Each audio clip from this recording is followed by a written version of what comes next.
Bonjour à toutes et à tous. Je vous souhaite la bienvenue à ce 8e rendez-vous Île-de-France. Le thème dont nous allons parler aujourd'hui est la fin de vie et les soins palliatifs. Pour aborder ce sujet très sensible et délicat, nous avons invité le docteur Boris Duchmann, pneumologue, oncologue et spécialiste des soins palliatifs à l'hôpital Avicenne de Bobigny, et M. Stéphane Vagnarelli, psychologue à l'hôpital Avicenne de Bobigny aussi. Bonjour, docteur Duchmann. Bonjour, monsieur Vagnarelli. Merci infiniment d'avoir accepté notre invitation et merci aussi pour le temps que vous nous accordez. Et je vais maintenant vous laisser la parole. Si vous souhaitez partager vos slides, n'hésitez pas, je vous laisse commencer le débat. Stéphane, merci beaucoup en tout cas de cette invitation. Pour moi, ça va être une première d'avoir la chance de pouvoir discuter avec vous directement avec les patients au sein d'une association. Je suis vraiment très content de pouvoir parler de ce sujet. C'est une question, les soins palliatifs et la fin de vie qu'on aborde quasi quotidiennement avec nos patients, quelle que soit la pathologie. Alors, c'est moins habituel qu'on en parle directement comme ça au sein, lors de réunions, lors de discussions avec les patients. Alors, surtout, n'hésitez pas, il faut vraiment qu'on arrive à pouvoir en discuter. C'est différent parce qu'on n'est pas dans la discussion, on va dire, individuelle qu'on peut avoir avec chaque patient. J'espère du coup que la présentation sera adaptée et ne sera pas… enfin, il ne faut pas que la présentation vous paraisse, comment dire, elle n'est pas forcément adaptée à chacun, mais n'hésitez pas à poser vos questions pour peut-être pouvoir rapprocher le sujet de chacun d'entre vous, de vos proches. Mais en tout cas, vraiment, je trouve que le sujet est vraiment intéressant et doit être évoqué parce on a possiblement un changement de compréhension et d'approche à faire dans beaucoup de pathologies et possiblement dans les fibroses pulmonaires autour du sujet des soins palliatifs et de la fibrose. Je ne sais pas, Stéphane. Oui, je te rejoins tout à fait et je pense que c'est très précieux d'avoir des temps comme ça d'échange aussi, voilà, en groupe, de pouvoir aussi partager à la fois ses questions, des fois ses ressources, et puis, essayer de voir qu'est-ce qui serait susceptible de à la fois répondre aux interrogations, mais aussi aux angoisses, parce que il y en a forcément beaucoup autour de ces questions-là. Et je crois bon, il y a pas mal de choses justement qui pourraient être aidantes. Donc là encore, n'hésitez pas à poser toutes les questions qui vous semblent importantes. Du coup, pour l'organisation… Oui, excusez-moi. Oui, est-ce que vous souhaitez que l'on pose des questions au fur et à mesure? Parce qu'en général, on les pose plus à la fin, on vous laisse se présenter pour ne pas vous interrompre et avoir une continuité dans votre présentation. C'est comme vous le souhaitez, en fait. On peut faire ça. Je pense que j'ai une présentation qui est faite pour le contexte et un peu aussi la comparaison possiblement avec d'autres pathologies et de ce qu'on peut apporter en termes de traitement symptomatique. Donc là encore, on pourra y revenir après. Peut-être qu'effectivement, si je présente quelques diapos qui peuvent servir pour la discussion, mais en sachant que vraiment l'objectif, c'est qu'on puisse échanger derrière. Donc je vais essayer de faire court. Du coup, là, vous voyez les diapos? Oui, oui, oui. Du coup, pour vous donner peut-être un élément de contexte personnel, moi, j'ai fait une partie de mon clinica et ensuite à l'hôpital Avicenne en tant que pneumologue, d'abord au sein du service d'enseignement du professeur Valère où on s'occupe beaucoup de fibrose, mais la majorité de ma formation, ça a été autour de la cancérologie. Et en fait, la cancérologie, c'est une maladie les cancers du poumon et les autres cancers sont des maladies qui, malheureusement, sont très fréquentes avec, pour certaines atteintes, comme les cancers du poumon avancé, malheureusement, un pronostic qui est mauvais et, on va dire, une fréquence de la maladie qui est suffisamment importante pour qu'on en ait beaucoup parlé, pour qu'on en ait beaucoup discuté et pour qu'il y ait eu des plans nationaux comme le plan cancer qui ont poussé les gens à réfléchir sur le sujet des soins palliatifs, le sujet des traitements et aussi à l'organiser. Et donc, moi, en fait, c'est en arrivant dans le domaine des pathologies interstitielles, je suis arrivé avec cette on va dire, expérience-là de la prise en charge des patients avec des tumeurs bronchiques. Et je pense quand même qu'il y a, c'est pas les mêmes maladies, c'est pas les mêmes besoins, c'est pas les mêmes symptômes dans l'intégralité, mais il y a quand même dans le concept et dans l'approche des choses qui pourraient être bénéfiques, des choses qui ont été très très bénéfiques dans la prise en charge cancérologique et qui peuvent probablement être utiles pour un certain nombre d'autres maladies chroniques graves. Du coup, déjà, excusez-moi, déjà de quoi on va parler. Il va être question de faire un peu un état des lieux sur le rôle des soins palliatifs, leur application actuelle dans le cas de la fibrose pulmonaire. Après, essayer de voir ce qui est actuellement recommandé essentiellement par les sociétés savantes et par les cliniciens. Et puis enfin, d'évoquer aussi ce qui peut être mis en place et les moyens qui peuvent être mis en place pour essayer à la fois d'améliorer la symptomatologie, mais aussi d'anticiper les problématiques de fin de vie. Déjà, il y a maintenant, les soins palliatifs, c'est une spécialité à part. Moi, je suis pneumologue, mais il y a des spécialistes maintenant qui sont dédiés à la prise en charge des patients uniquement en termes de soins palliatifs. Et ce qu'il faut comprendre, c'est qu'en fait, ça se définit plus comme des objectifs et comme selon des objectifs et des besoins que selon réellement une maladie. Et en fait, ce que disent nos collègues de soins palliatifs, c'est qu'ils ont des objectifs qui est d'apaiser la souffrance physique, d'apaiser aussi la souffrance morale, d'assurer toujours une prise en charge qui soit digne et conforme à ce que souhaite le patient, et aussi de soutenir l'entourage. Et donc, on voit bien en fait que dans cette définition, on ne parle pas du type de maladie. On parle d'une situation où les patients ont une maladie qui a des conséquences physiques, psychologiques et sur l'entourage, mais pas d'une maladie spécifique. Il y a aussi un point qui est essentiel pour les équipes de soins palliatifs, c'est l'interdisciplinarité. J'ai vu là en introduction, vous avez parlé du sport ou le fait d'avoir des associations, le fait l'extra, on va dire, médical ou l'extra-thérapeutique, c'est crucial dans les maladies chroniques. Et clairement, les équipes de soins palliatifs sont probablement mieux structurées que la plupart des équipes médicales. Il y a souvent et un médecin, mais aussi une infirmière, un psychologue, un nutritionniste. Il y a souvent, bien sûr, un contact avec les équipes, on va dire, de la spécialité d'organes et des spécialités de la maladie, mais il y a une structuration multidisciplinaire des équipes de soins palliatifs. Les gens, du coup, qui peuvent bénéficier des soins palliatifs, la population est en fait très large. On a souvent l'association avec la cancéro, mais en pratique, c'est tous les patients qui vont être atteints d'une maladie grave, d'une maladie chronique et d'une maladie où l'évolution, et malheureusement, les pathologies est incurable, donc il y a une évolution qui est prévisible et qui peut mettre en jeu le pronostic vital. Et ça concerne à la fois le patient, mais aussi la famille et les proches, si on sait qu'à partir du moment où il y a une pathologie chronique ou un retentissement sur l'autonomie, clairement, le soutien des aidants, c'est crucial. Et donc, s'intéresser aux aidants et alors comment aider les aidants, si j'ose m'exprimer ainsi, c'est quelque chose de crucial.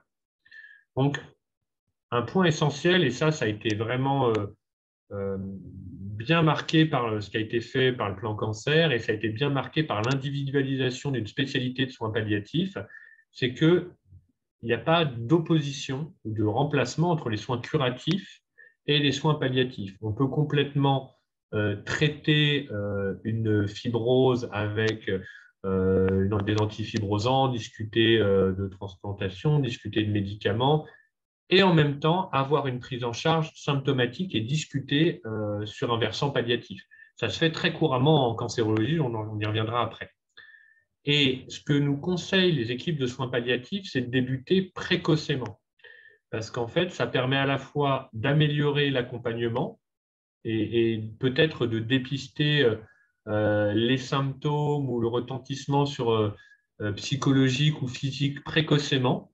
Et ça permet aussi de prendre des habitudes. On a, nous, avec nos patients et vous, avec vos praticiens, vos cliniciens, probablement, on gagne à mieux se connaître et avec le temps, on a une prise en charge qui, je pense, est plus adaptée et plus fine. Il en va pareil des équipes de soins palliatifs et de prise en charge des symptômes.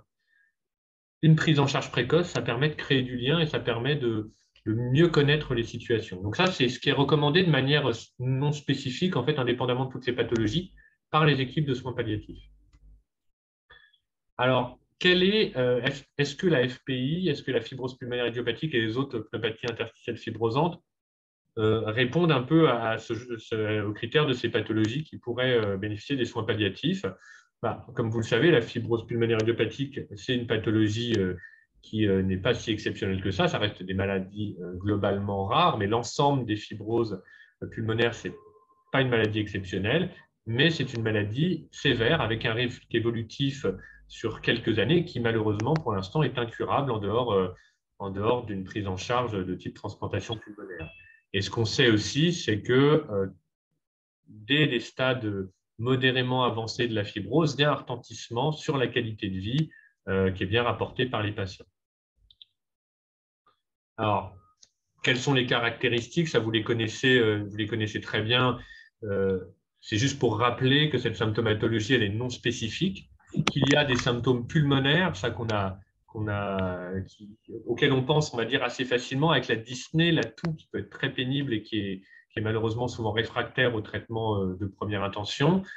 Et ce qu'il faut voir, c'est que même pour des maladies qui sont stricto sensu qualifiées de modérées en termes fonctionnels, on a quand même des patients qui ont un retentissement significatif sur leur qualité de vie et qu'il ne faut jamais oublier, à la fois pour les cliniciens de poser la question aux patients et à la fois aux patients de reparler de la gêne respiratoire. Ça fait malheureusement partie des symptômes qui sont parfois invisibilisés parce que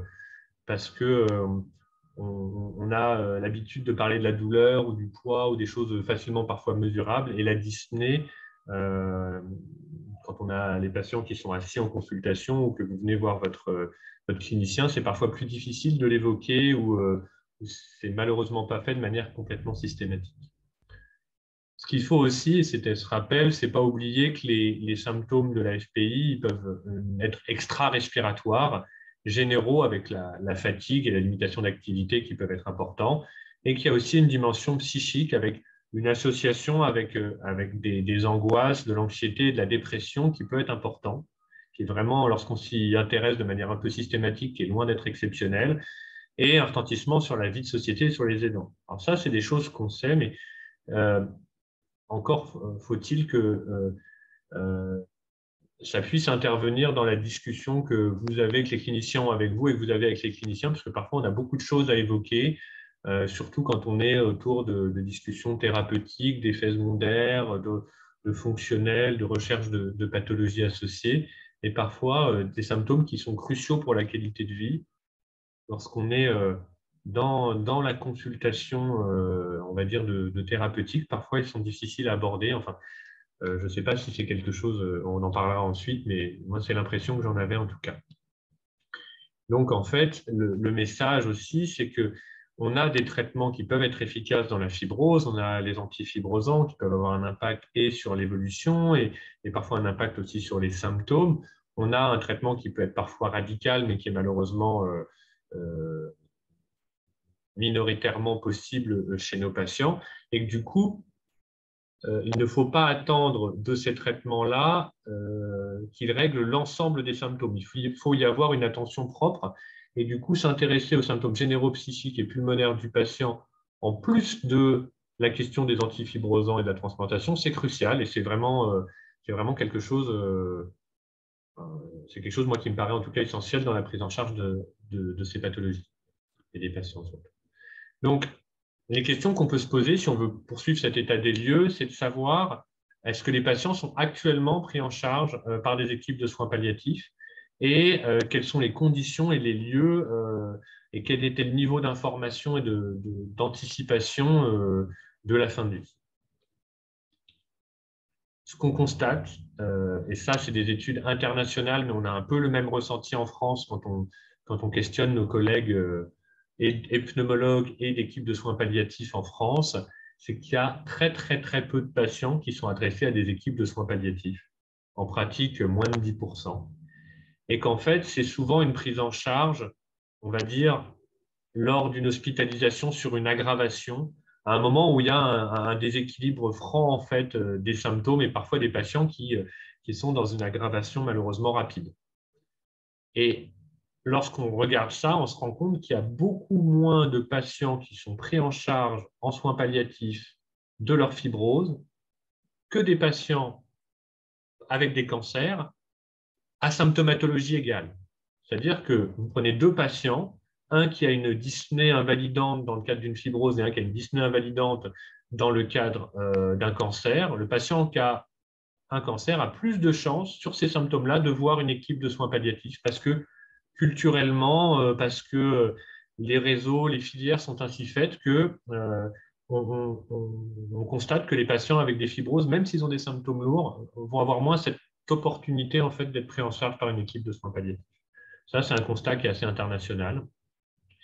Est-ce que maintenant, si on s'intéresse aux endroits de décès, on voit que c'est quand même majoritairement hospitalier et qu'il y a quand même malheureusement une proportion de patients qui vont s'aggraver dans des situations, on va dire, de soins assez lourds et assez intensifs, avec jusqu'à les 2 tiers des patients qui vont être hospitalisés et parfois jusqu'à 20% des patients, ça dépend des pays là encore, mais qui vont avoir une discussion de soins intensifs et de réanimation très lourde, alors même qu'il n'y avait pas eu en amont de discussion de soins palliatifs, d'intensité des soins, ce genre de choses. Là encore, parfois, la situation, elle nécessite complètement une prise en charge très invasive et il ne faut pas y avoir de limitation de moyens quand la situation le justifie et la réanimation peut parfois être adaptée.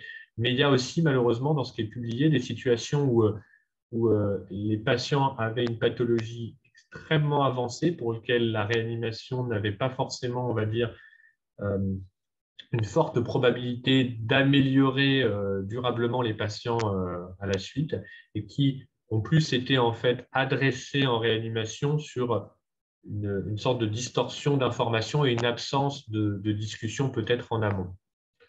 Et lorsqu'on s'intéresse en fait aux patients en réanimation et alors au fait qu'ils aient été vus ou non par une équipe de soins palliatifs, on voit qu'il y a quasiment c'est quelques pourcents des patients qui sont vus en amont par des équipes de soins de support et soins palliatifs. Donc, culturellement, en fait, on en discutera ensuite. Je ne sais pas si vous, c'est des choses qui vous ont été proposées à vous ou à vos proches, mais on est sur une sous-représentation, enfin une sous-exposition des patients, à mon avis, à cette question.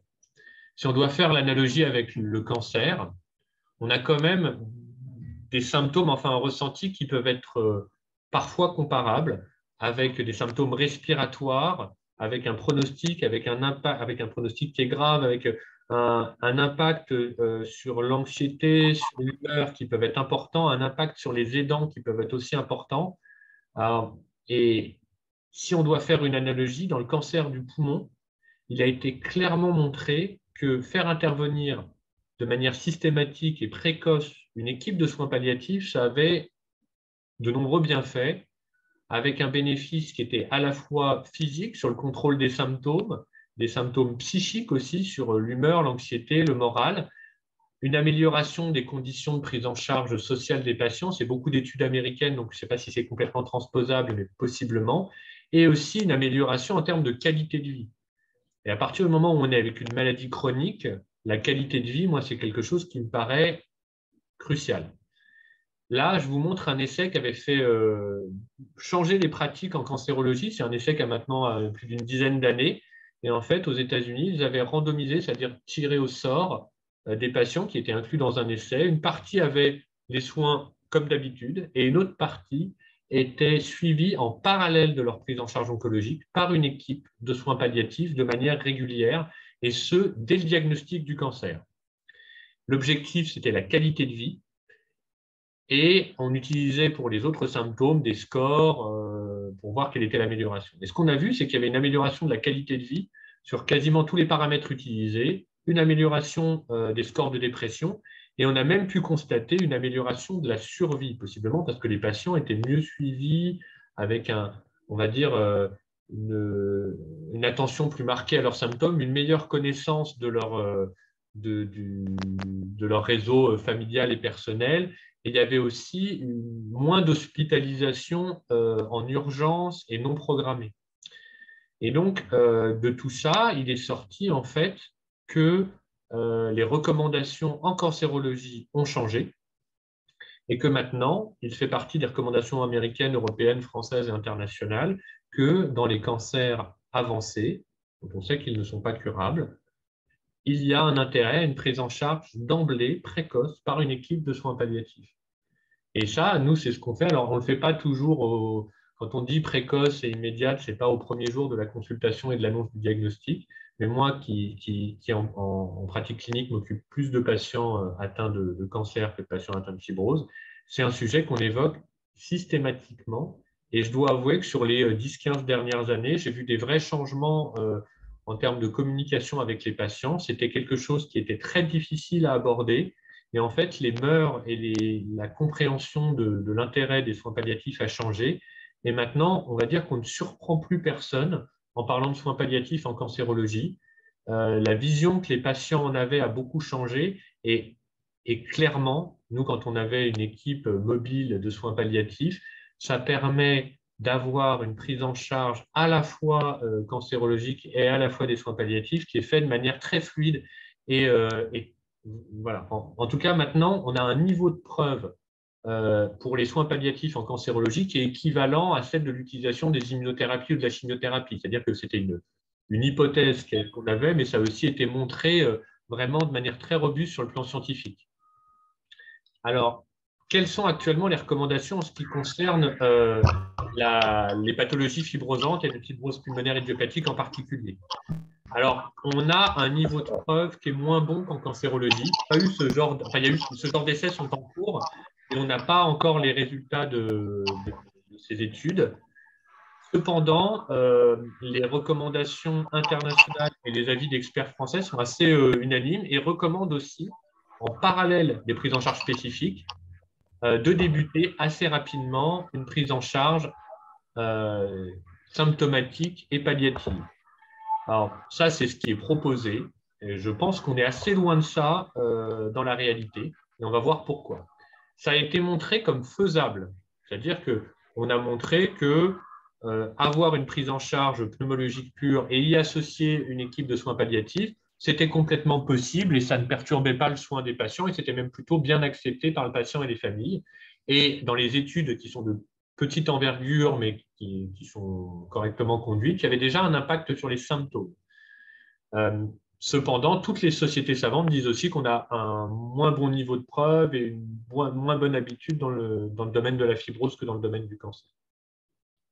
Les quelques niveaux de preuve, je vais passer rapidement peut-être là-dessus, c'est vous montrer qu'en fait, on a sur des petites séries d'une vingtaine de patients, là encore, quand on faisait intervenir une équipe de soins palliatifs versus le soin courant, on avait une amélioration sur les symptômes et la qualité de vie des patients. Pourquoi on ne le fait pas en pratique et pourquoi, quand on contacte la plupart des équipes, même expertes en fibrose, elles ont moins de rapport avec les équipes de soins palliatifs que leurs homologues de cancérologie? C'est peut-être parce qu'on sait moins.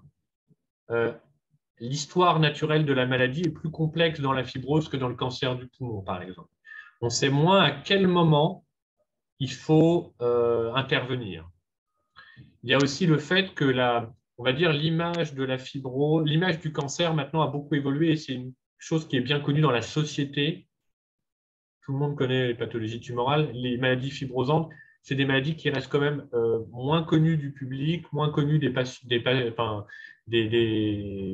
familles des patients avant d'y être confrontés. Et du coup, en fait, l'association entre fibrose et soins palliatifs va beaucoup moins naturelle, on va dire, que dans les pathologies tumorales. Donc, c'est probablement parce qu'on ne sait pas tellement à quel moment il faut le proposer, parce qu'on parce que c'est moins naturel d'en parler qu'au final, c'est moins proposé comme on l'a vu. Il y a probablement, à quel moment il faut faire, je ne sais pas. Et ça, on n'a pas de réponse. Il y a probablement des éléments qui sont à prendre en compte, qui ont trait en fait aux facteurs pronostiques.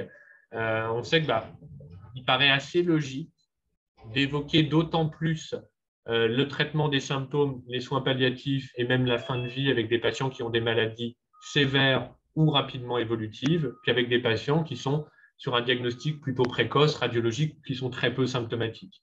Et ça va dépendre aussi, bien sûr, du ressenti et de l'intensité de la symptomatologie. Là encore, vous le savez mieux que moi, la gravité et l'impact sur la vie, ce n'est pas le scanner qui décide, c'est vous, c'est le ressenti du patient, à la fois sur ses symptômes, mais aussi l'impact sur son mode de vie et sur sa qualité de vie.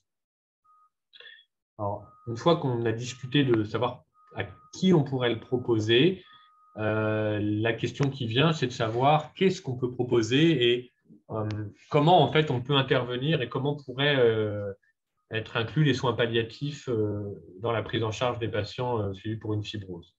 Déjà, je pense qu'il faut qu'on reste sur les mêmes principes qu'en cancérologie. Là encore, ça va être les mêmes équipes et il faut parler de multidisciplinarité. Vous voyez, là, on voit bien qu'en fait, il va falloir à la fois, bien sûr, qu'il y ait l'équipe, on va dire, spécialiste, mais on va avoir besoin d'un grand nombre d'autres personnes, les médecins traitants. Si on part du principe que les patients sont à domicile et qu'on veut éviter les hospitalisations, bien informer le médecin traitant, qui est souvent moins au clair sur la fibrose pulmonaire que sur le cancer bronchique, c'est crucial. Les associations de patients, on le voit aujourd'hui, c'est peut-être un moyen de faire évoluer la vision des soins palliatifs et de les rendre plus, on va dire, de motiver les cliniciens et les patients à en parler. Les équipes de réhabilitation et de sport, comme vous l'avez évoqué tout à l'heure, lorsqu'on est dans une situation gériatrique et où il y a des comorbidités qui peuvent impacter la qualité de vie, il ne faut pas hésiter à se faire aider par nos collègues de gériatrie. Il y a bien sûr l'équipe de soins palliatifs en elle-même et les services sociaux lorsqu'il y a besoin d'adaptation du domicile ou qu'il y a un impact sur l'activité et sur les revenus, par exemple. Quelles vont être les mesures?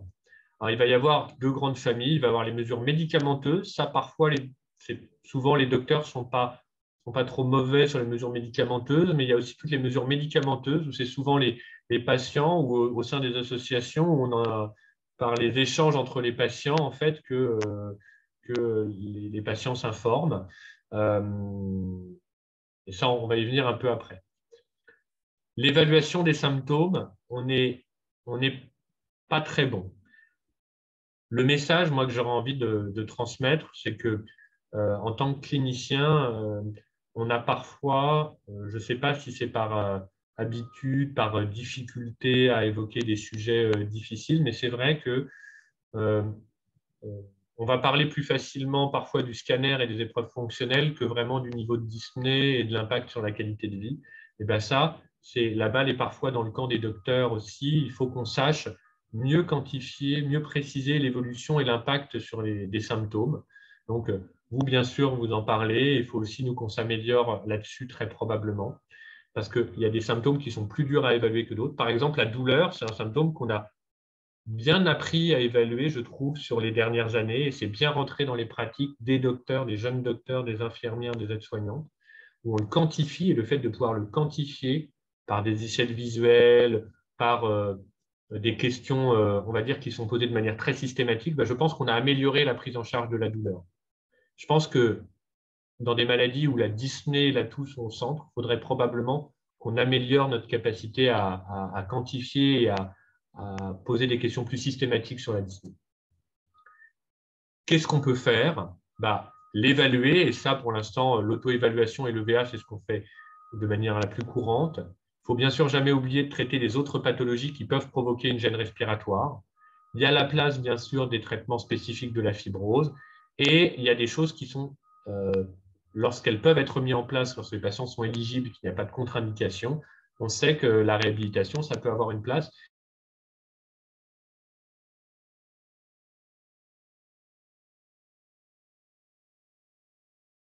Les soins palliatifs sont généralement associés à la fin de vie et à des aggravations. Mais il faut aussi savoir que quand on travaille avec des équipes de soins palliatifs, c'est souvent des équipes, on va dire, plus larges de soins de support, où les soins palliatifs sont une partie de leur prise en charge. Et dans les soins de support, il y a tout ce qui peut concourir à l'amélioration des symptômes du malade. Alors bien sûr, votre médecin spécialiste pneumologue est souvent à même de le faire, mais moi qui suis cancérologue et qui, je pense, ne suis pas mauvais sur la prise en charge de la douleur, je sais que quand je suis aidé par une équipe de soins palliatifs, on a beau le savoir j'ai beau savoir peut-être ce qu'il faut mettre, le fait d'avoir une équipe de soins palliatifs qui va avoir un questionnement dédié à la prise en charge de la douleur, j'ai constaté que vraiment souvent ça améliorait le niveau de prise en charge globale. Et il en va probablement de même pour la dyspnée. Et ces techniques-là, si on est plusieurs à y penser, et dont une équipe qui est vraiment dédiée aux symptômes, je pense qu'au global, ça améliore la prise en charge. Et qu'est-ce qu'on peut faire pour améliorer les choses? Bien sûr, il y a l'oxygénothérapie. Vous savez qu'elle est recommandée lorsqu'il manque d'oxygène dans le sang en continu, mais aussi spécifiquement à l'effort dans les patients qui ont des fibroses. Et sur le plan médicamenteux, on va en reparler après, il y a aussi souvent un intérêt à tenter des médicaments. On a des médicaments qui peuvent soulager la gêne respiratoire. Ce sont essentiellement les morphiniques et des médicaments qui peuvent soulager l'anxiété ou les bouffées d'angoisse qui peuvent être une expression d'épisodes de dyspnée aiguë. Et ça, c'est les benzodiazépines. Alors, c'est des médicaments qui sont à manier avec précaution parce qu'on sait qu'ils ont un retentissement respiratoire et que les patients atteints de fibrose ont cette fragilité-là. Mais cependant, on va le voir ensuite, on a quand même pas mal de recul sur l'utilisation. Et puis aussi, l'avantage des équipes de soins palliatifs, quand elles ont une expertise sur les symptômes respiratoires, c'est qu'elles vont pouvoir évoquer tout ce qui sert, tout ce qui est non médical, tout ce qui est non médicamenteux, excusez-moi, sur la prise en charge de la dyspnée, que vous connaissez probablement pour l'avoir expérimenté ou échangé, la ventilation sur le visage, le fait d'avoir une kiné pour ceux qui vont avoir des dilatations des bronches ou qui sont sécrétants, et des techniques aussi de relaxation immédiate pour essayer de contrecarrer des épisodes de dyspnée aiguë. Donc, l'oxygénothérapie, je vais passer brièvement parce que ça ne présente pas un intérêt exceptionnel ici. Sur les médicaments, parce qu'on vous en a peut-être proposé, je trouvais que cette étude, elle était intéressante et je voulais la partager avec vous, c'est qu'en fait, on sait que les morphiniques, on sait depuis 40 ans que les morphiniques ont un mécanisme, ont une action sur la sensation de gêne respiratoire, et cependant, ils sont quand même assez rarement prescrits. Et on voit que c'est pour des raisons variables qui dépendent parfois des médecins et parfois des patients. Et dans ce cas-là, les causes sont souvent une peur de l'utilisation, une difficulté à l'introduire en ambulatoire, et pour les patients, une peur des effets secondaires aussi respiratoires et une peur de la dépendance. Et en fait, quand on regarde le pourcentage de patients qui ne reçoivent pas de morphinique sur ces craintes, on est à plus d'un malade sur deux. Il y a beaucoup de patients à qui ça ne va jamais être proposé, en fait. Alors même qu'ils se plaignent d'une symptomatologie, alors même qu'on a un niveau de preuve correct, certains malades vont avoir des contre-indications ou une difficulté ou même un échec à l'introduction. Mais en fait, quand on regarde précisément, il y a peu de patients qui vont avoir une contre-indication absolue, on va dire, a priori.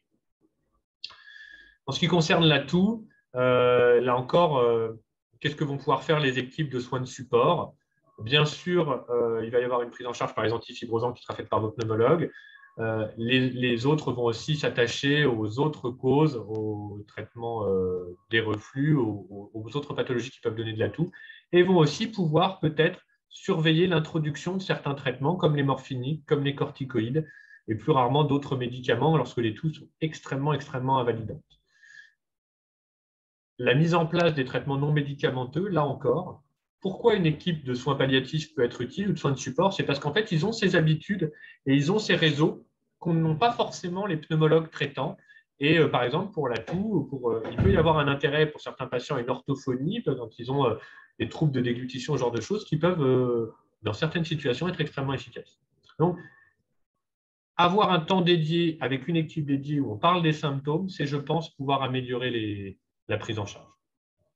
Les mesures non pharmacologiques, je vais passer aussi rapidement dessus.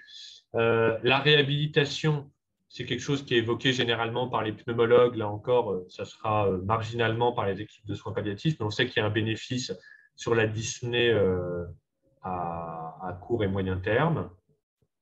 Et par contre, si on doit parler maintenant d'un autre symptôme qui est souvent malheureusement sous-évalué et sous-traité, c'est l'anxiété et la dépression, qui concerne une part vraiment non marginale de nos patients atteints d'une pathologie fibrosante. Et ça peut être amélioré par une activité physique, mais il faut aussi ne pas avoir peur d'évoquer certains médicaments, les anxiolytiques. Quand on a des patients hors fibrose qui ont des troubles de l'anxiété, on n'a aucun remords à les prescrire parce qu'on sait que ça peut fonctionner. Eh ben, il faut les utiliser avec peut-être plus de précaution, mais ne jamais en parler, ne jamais l'évoquer, ne jamais les prescrire alors que les patients ont des symptômes invalidants, c'est, je trouve, un problème. Et quand on regarde, en fait, on voit que les patients avec des symptômes d'anxiété, ça concerne pour presque 50% des cas, les patients, c'est des symptômes qui sont parfois quasi quotidiens. Et ça concerne aussi leurs proches. Et c'est ça aussi pour lequel les équipes de soins palliatifs sont souvent plus ouvertes, c'est qu'il y a généralement en parallèle une prise en charge des aidants. Je ne parle pas au nom de toutes les équipes, mais c'est quand même l'idée de la prise en charge par les soins palliatifs. Donc, en fait, si on doit résumer, ce qui va être important, c'est de ne jamais oublier d'évaluer les besoins du patient et ses symptômes. Il y a toujours un intérêt à essayer d'éduquer les patients sur ce qui est possible. Et là, c'est là, quelque part, ce qu'on est en train de faire, c'est-à-dire de discuter des options possibles. Bien sûr, il faut avoir la prise en charge symptomatique la meilleure possible parce que les traitements antifibrosants vont ralentir l'évolution de la fibrose, vont éviter les exacerbations, vont rendre un service sur la durée et la qualité de vie, bien sûr, en retenant la fibrose, mais ne vont pas être l'alpha et l'oméga de l'amélioration des symptômes. Et il faut donc s'y intéresser en particulier. Si un patient est dyspnéique sous antifibrosant, eh ben, la réhabilitation, les morphiniques, tout ça doit pouvoir être évoqué. Et le fait d'avoir une prise en charge symptomatique dédiée, je pense que c'est important. Et après, enfin, ce qui est plus, on va dire, à mon avis, ce qui est mieux fait par les équipes de soins palliatifs, et ce dont on va parler probablement ensuite, c'est toutes les problématiques de la fin de vie. Malheureusement, il y a des situations en cancérologie, c'est malheureusement assez facile parfois de voir l'évolution quand elle s'aggrave. Et donc, c'est notre devoir de partager ça avec nos patients lorsqu'ils le souhaitent, lorsqu'ils ont des questions, et de pouvoir le comprendre et de pouvoir répondre à leurs attentes sur la manière dont ils veulent gérer leur fin de vie, sur l'endroit, sur leur entourage, il est aussi le devoir de leur expliquer en amont, en cas d'aggravation, quelles pourraient être les questions sur l'intensité des soins. Les médecins n'ont pas la vérité absolue sur la réussite ou l'échec de procédures de réanimation. Et donc, il est important de partager avec les patients ce qui serait fait en cas d'aggravation, parce que dans ce cas-là, l'avis des patients est l'avis le plus important. Et c'est quand on l'aborde en cancérologie, c'est assez fréquent que les patients nous disent que ils ont bien compris qu'il y avait beaucoup de risques et la réanimation ne pouvait pas marcher et qu'ils veulent quand même avoir une attitude, on va dire, maximaliste. Et d'autres, et qui sont loin d'être une minorité, nous disent qu'au vu des traitements qu'ils ont reçus, au vu de l'impact actuel sur leur qualité de vie, ils ont peur d'une intensité de soins qui serait encore plus agressive et ils sont plutôt réfractaires à l'idée d'accroître l'intensité des soins qui serait souvent, enfin, malheureusement, qui peut souvent être trop agressive. C'est des discussions qui sont difficiles, c'est des discussions pour lesquelles on n'a pas de réponse, on n'a pas de vérité ni de réponse à 100%, mais le fait de pouvoir en parler, ça nous permet d'éviter quelque chose, à mon avis, qui est encore plus grave, c'est de se retrouver dans une situation d'aggravation où on n'a pas pu prendre l'avis du principal concerné, qui est le patient. Il y a des fois où on ne peut pas le prédire, il y a des aggravations qui peuvent être brutales, qu'on n'a pas pu anticiper, et ça arrive et ça arrivera toujours. Mais il y a malheureusement aussi des cas où la dégradation, on la voit. On peut prédire, on va dire, qu'il y a malheureusement une évolution défavorable. Et dans ce cas-là, à mon avis, c'est le devoir des cliniciens que de savoir en parler et en tout cas d'ouvrir la porte aux patients qui veulent en parler. Je ne dis pas que tout le monde a envie de le faire, je ne dis pas que c'est facile, je ne dis pas que… Mais je pense que parfois, parce que nous, médecins, on n'est pas assez ouverts à cette idée-là, on empêche la discussion. Enfin, si on ne pose pas la question, c'est quand même beaucoup plus difficile d'en parler sur la table, de mettre le sujet sur la table. Et voilà, ça, votre avis m'intéresse énormément sur le sujet. Je vais juste vous parler aussi brièvement d'un projet, parce que vous voyez qu'en fait, on peut essayer d'avancer sur la question et de faire changer les pratiques. Sur Avicenne et sur une quinzaine de centres en France, on a débuté une étude pour essayer de savoir un peu, comme en cancérologie, si une équipe de soins palliatifs associée d'emblée à la prise en charge pneumologique améliorait la qualité de vie des patients. Et on a aussi tout un tas d'autres paramètres. Et vous voyez, en fait, c'est la prise en charge de l'habitude qui est faite et très bien faite par les pneumologues et auquel on adjoint une prise en charge palliative. Ce n'est vraiment pas l'idée de dire que les pneumologues ne font pas bien. En cancérologie, je pense que les cancérologues font correctement, mais qu'ils font mieux quand il y a une équipe de soins palliatifs. Et vous voyez, pouvoir aborder le sujet à un moment où les choses vont bien, ça permet aussi de connaître une équipe, de retarder le plus possible l'apparition de symptômes et que lorsqu'ils arrivent, on ait une relation de confiance, on sache à qui s'adresser et on puisse améliorer les choses. Du coup, dans cette étude-là, on avait prévu d'inclure 120 patients avec atteinte de fibrose pulmonaire idiopathique et on a terminé les inclusions là, à la fin de cette année. Donc, j'espère qu'on aura, on va dire, un justificatif scientifique à ce type de prise en charge, qui est actuellement une conviction, mais qui n'est pas encore prouvée de manière robuste dans la prochaine année. Donc, si je devais conclure pour ma partie, je dirais que les soins palliatifs, il faut bien avoir en tête que c'est lié à la personne plus au type de pathologie, c'est à la personne atteinte d'une maladie grave et incurable plutôt qu'au type de la pathologie, que la précocité, c'est quand même probablement quelque chose d'important. Si on attend que les gens soient extrêmement graves ou pas accessibles à une discussion, enfin, on n'a pas ce genre de discussion dans un état instable, enfin, ça me paraît désadapté. Qui a un vrai intérêt à la pluridisciplinarité. Il faut que nous, pneumologues, nous occupants de la fibrose, on prenne l'habitude de travailler avec ces équipes, avec les physiologistes, avec les kinés, avec les associations comme vous, qui a un certain nombre d'interventions non médicamenteuses qui gagneraient à être plus largement testées et utilisées, qu'il ne faut bien sûr pas oublier les familles qui sont impliquées et que je pense qu'on a un vrai besoin de changement de mentalité des soignants. Et je ne sais pas ce que vous en pensez, mais en tout cas, je pense que ça peut venir des malades, en fait. Et que la recherche clinique, ça apportera, on va dire, un justificatif scientifique. Mais je crois que ce qui a fait évoluer la prise en charge en cancérologie et ce qui fait que maintenant ça se fait de manière fluide et normale, c'est que les patients se le sont appropriés et qu'on a développé le réseau et les équipes de soins palliatifs. Du coup, maintenant, les équipes, elles sont là. Et pour les autres pathologies, je pense qu'il faut passer le pas et voir si c'est bénéfique pour les patients. Non, je ne sais pas, Stéphane, si tu avais…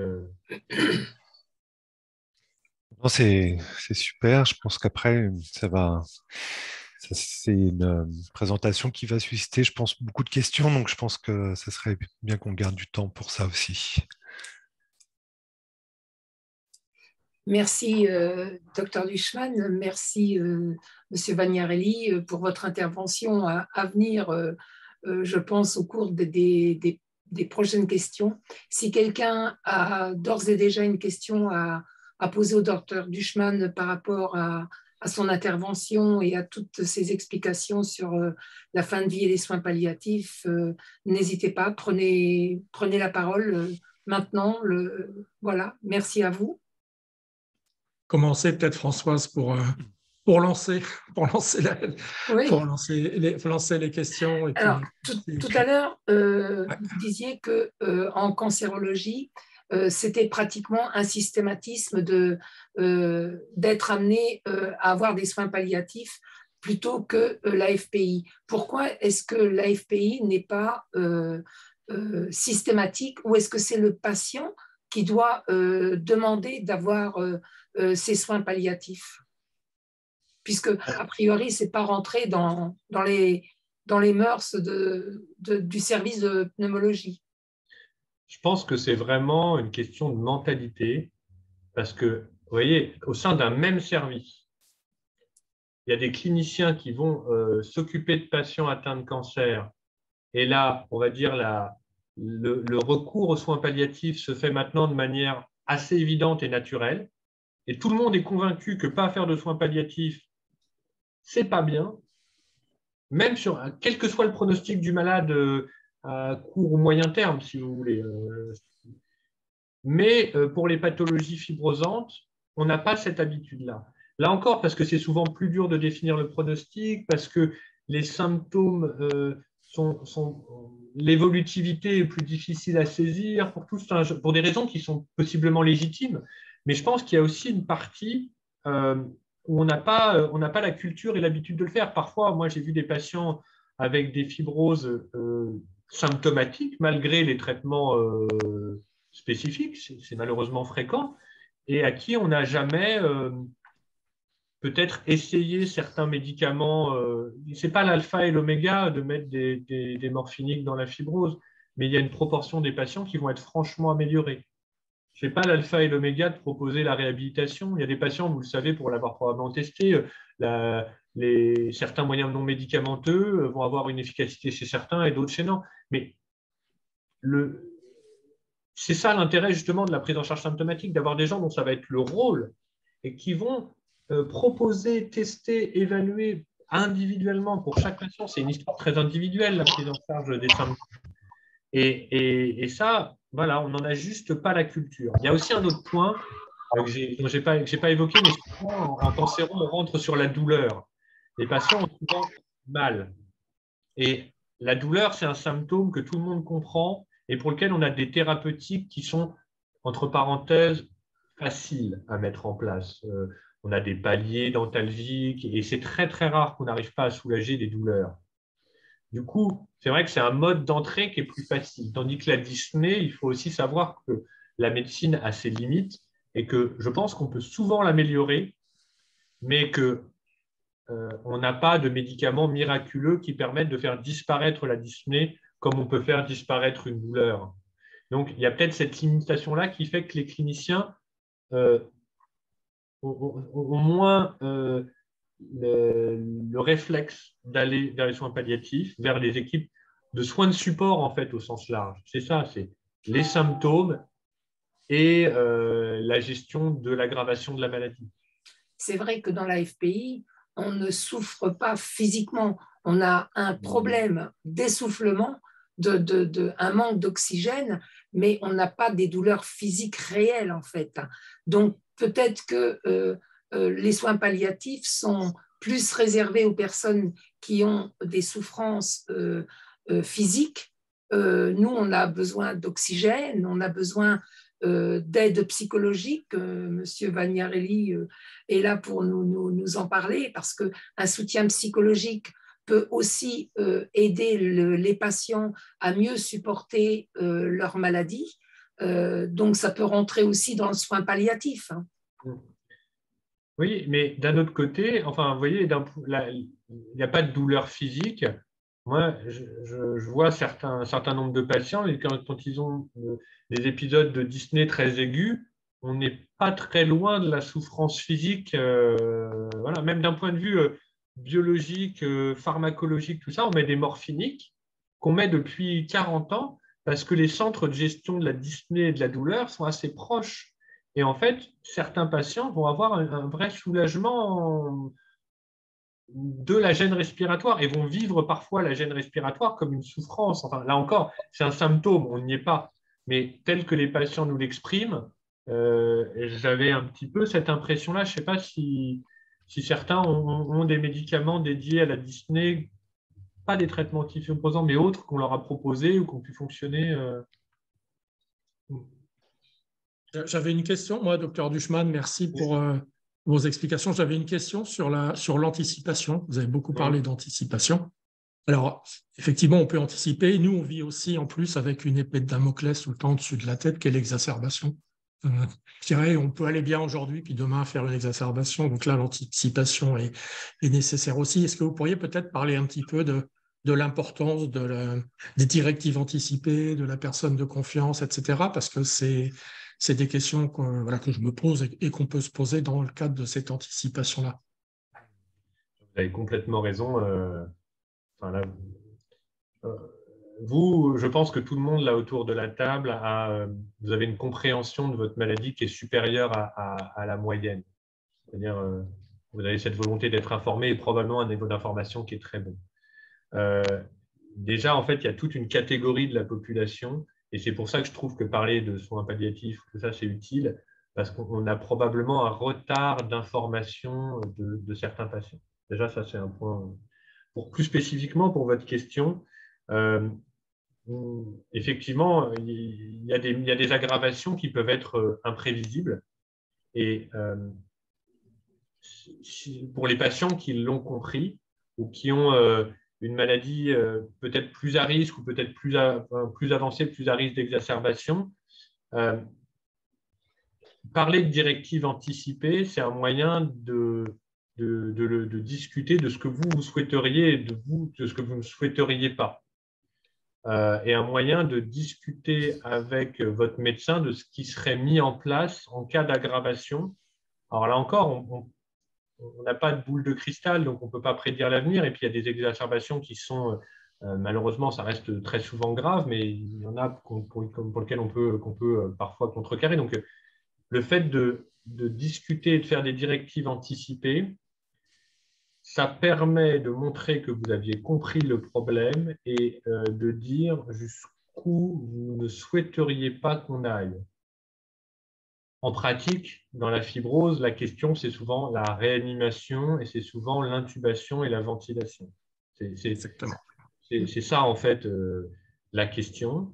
Et faut, à mon avis, presque la principe. Enfin, vous voyez, quand les patients se posent la question des directives anticipées, ça veut dire qu'on a pu discuter avec eux de cette épée de Damoclès dont vous parlez, et ça veut dire qu'on a pu discuter avec eux de ce qu'ils souhaiteraient comme intensité de soins. Et ça, c'est vraiment… Là, je suis un peu embêté, vous voyez, c'est là qu'on se rend compte que c'est difficile en réunion, parce que c'est quelque chose…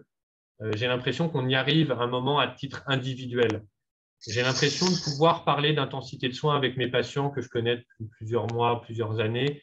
Et en fait, à un moment, on se rend compte dans l'histoire de la maladie, sur l'aggravation des symptômes, certains me disent, bah voilà, là, s'il y a une aggravation supplémentaire, je vous le dis, je ne voudrais pas aller plus loin parce que j'aurais trop peur derrière de perdre en autonomie.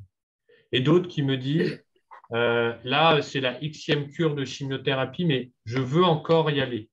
Et le fait que vous puissiez donner votre avis, ça donne, ne serait-ce que cette discussion-là, ça donne une indication sur, quand on est dans une zone grise, de quel côté le patient avait le plus envie d'aller. On n'a pas toujours la réponse, même quand on envoie des gens en réanimation sur une pneumonie infectieuse, on ne sait pas comment ça va se passer. Mais on va dire que le niveau d'intensité de soins, il va être très variable en fonction de ce qu'on arrive à comprendre de la volonté du patient. Et les directives anticipées, c'est un peu l'aboutissement de ce genre de réflexion, c'est-à-dire que quand, après une discussion avec votre médecin sur l'état de votre maladie, l'évolutivité de votre maladie, en fonction de votre état respiratoire actuel, de la gravité de votre pathologie, on va dire des risques en cas d'exacerbation, qui vous disent peut-être, bah voilà, si votre état de base étant celui-là, en cas d'exacerbation, bah oui, malheureusement, il y a un risque important qu'on puisse, par exemple, pas vous extuber ou ce genre de choses. Il n'aura pas toujours, ça sera souvent pas aussi simple que ça. mais ça permettra d'en discuter, de vous faire votre opinion et peut-être d'aboutir à la rédaction de directives anticipées qui permettent en fait là encore de donner une indication sur sur le niveau d'intensité de soins que vous voulez ou surtout vous ne voulez pas avoir. En fait. C'est souvent en fait les questions qu'on pose aux personnes de confiance. Les directives anticipées, en fait, ça permet d'avoir, on va dire plus en direct peut-être, l'avis du patient. Et c'est adapté pour les pathologies qui, comme la fibrose et le cancer, sont des pathologies où à un certain moment de l'évolution, malheureusement, on peut prédire que les choses peuvent se stabiliser, mais ont peu de chances de s'améliorer franchement, si vous voulez. Quand dans des maladies tumorales, on a utilisé de nombreuses lignes de chimiothérapie et qu'il n'y a pas de réponse, c'est rarement la 5e ligne de chimiothérapie qui fait obtenir une réponse formidable. Dans la fibrose, si on a utilisé les antifibrosants correctement et qu'on a évoqué tout ce qu'on pouvait en termes d'amélioration des symptômes, on peut stabiliser les choses, parfois améliorer un peu certains symptômes grâce au traitement, mais on ne change pas du tout au tout le niveau de gravité en quelques jours, si vous voulez. Donc, le fait de parler de directives anticipées, de l'évoquer avec votre médecin, votre pneumologue traitant, ça permet d'évoquer ça. Ça permet que lui ait compris ce que vous voulez et qu'on ait pu l'écrire, ce qui fait que ça évite d'avoir un niveau d'intensité de soins qui n'est pas celui que vous auriez voulu. Je vais vous donner un chiffre qui moi, me terrifie. Il y a un quart des patients aux États-Unis atteints de cancer avancé pour lesquels on avait arrêté les chimiothérapies, donc ils sont à proprement parler en soins palliatifs exclusifs. Il y a un quart de ces patients qui vont aller vers des soins de réanimation et en fait qui n'avaient pas compris que malheureusement, il n'y aurait plus de traitement spécifique et que l'histoire naturelle, malheureusement, de la maladie était une aggravation. Je trouve que même si c'est des sujets difficiles, et du coup qui ont été exposés à une intensité de soins terrifiante, quoi, avec tous les symptômes néfastes qui peuvent être associés à ça, qui sont parfois nécessaires, mais lorsqu'ils sont futiles, qui sont clairement une altération de la qualité de vie, le fait de parler de fin de vie, d'arriver à aborder le sujet, qu'on ouvre la porte dans les cas où c'est nécessaire aux patients, ça permet de discuter de ça et d'éviter, à mon avis, et des soins qui ne seraient pas appropriés, et aussi parfois une incompréhension. Et c'est là que ça permet aussi d'ouvrir le débat avec le patient, d'en parler, et d'ouvrir le débat avec les proches. Et Stéphane connaît très bien ce genre de situation, parce qu'en fait, des fois, c'est l'occasion de déclencher une discussion, de changer d'état. Enfin, voilà. Je suis embêté pour vous généraliser ça, parce que c'est quelque chose de très, très individuel et qu'on sent à un moment, quand on tend la perche aux patients dans les maladies tumorales, il y a des patients qui ne vont pas vouloir aborder le sujet, dans ce cas-là, on le sait tout de suite. Et il y en a certains, en fait, qui attendent ça pour pouvoir en parler. Je pense qu'on devrait apprendre à faire pareil dans la fibrose, même si ce n'est pas facile, même s'il va falloir qu'on apprenne comment faire peut-être, mais en tout cas…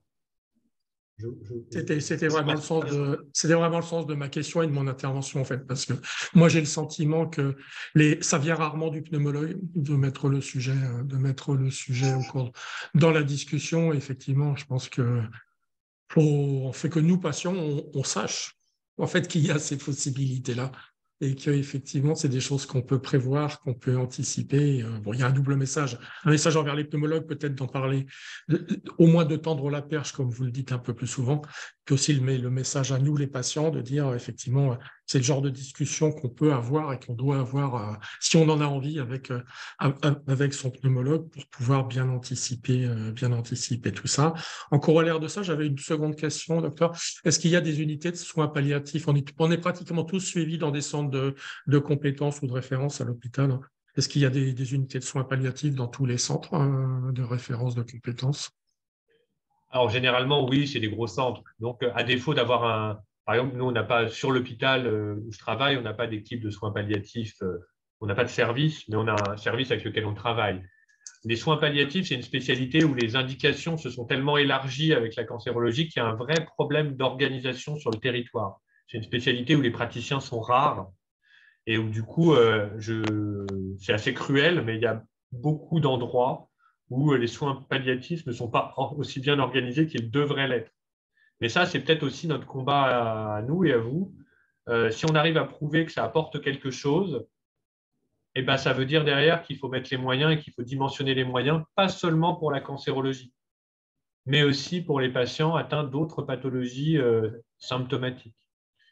Une chose peut-être juste encore pour l'intérêt d'une prise en charge précoce, c'est, vous voyez, quand on fait les choses entre parenthèses dès le début et qu'on dit à un patient qui a des symptômes, qui est gêné pour respirer, on lui dit, on va vous mettre des antifibrosants, ça peut vous améliorer, ça va améliorer sur la toux, peut-être un peu sur les symptômes, et l'objectif, ça va être de stabiliser votre maladie fibrosante. Si on lui dit dès le début, je vais vous mettre en contact avec une équipe dont le but va être l'amélioration de vos symptômes. Si les symptômes restent stables, très bien, ils ont vu l'équipe. Et ils savent que à un moment, si les symptômes se majorent ou s'ils ont une question, l'équipe sera dédiée à ça. Et autant nous, pneumologues, ou nous, pneumologues qui font de la fibrose ou même du cancer, parfois, c'est difficile d'avoir les deux discours de je suis en train de vous traiter pour la maladie, je suis en train de faire de la chimio, des antifibrosants, des trucs. Et en même temps, il faut qu'on parle de l'autre chose. Parfois, c'est au cours de la même discussion, c'est difficile à aborder.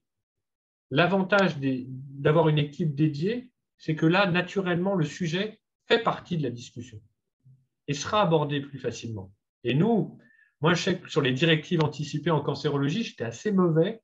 Et quand on avait la chance d'avoir une équipe de soins palliatifs dédiée, on avait beaucoup plus d'informations là-dessus. En fait. Et ça nous revenait, et du coup, sachant qu'il y avait eu le sujet abordé avec l'équipe de soins palliatifs, on pouvait en parler, et ça participe du vivre avec, quoi, de vivre avec l'épée de Damoclès que vous citez.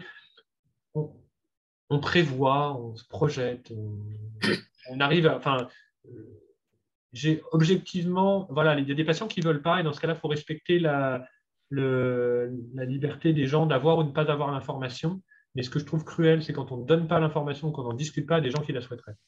Je ne sais pas ce que tu en penses, Stéphane, là-dessus. Oui, c'est vrai que c'est toujours difficile de trouver le bon moment pour en parler. Je pense que l'image de Jean-Michel sur les perches était judicieuse parce que on voit bien que des fois, pour certains patients, même ils sont en colère qu'on leur en parle parce que c'était pas le bon moment, parce que c'était comme si on n'allait pas se battre et qu'on allait tout de suite envisager le pire, alors que voilà, c'est évidemment pas l'intention, mais ça peut être perçu comme ça parce qu'il y a beaucoup d'émotions en jeu et que c'est difficile aussi pour le médecin de trouver le bon moment. Et puis, bah, ça fait peur aussi hein, d'aborder ce genre de sujet. Enfin, je sais pas, Boris, toi, comment tu vis les choses, mais je pense qu'à certains moments, comme on ne sait pas si c'est le bon moment pour la personne ou pas, on y va un peu à tâtons, mais forcément, on a un peu d'appréhension sur voilà, l'impact que peut avoir le sujet sur la personne.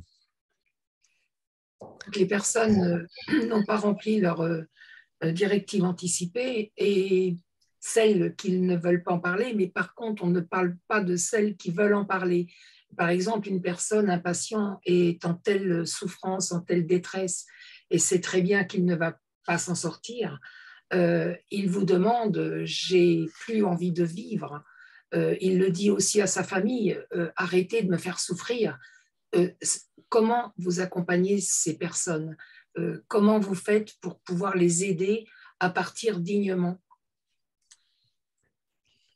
Alors, je ne sais pas, Boris, si tu veux répondre ou si euh, je crois que quand c'est difficile et quand l'avenir est sombre, euh, et où en plus on a l'impression que la maladie nous dépossède aussi un peu de tout un tas de décisions.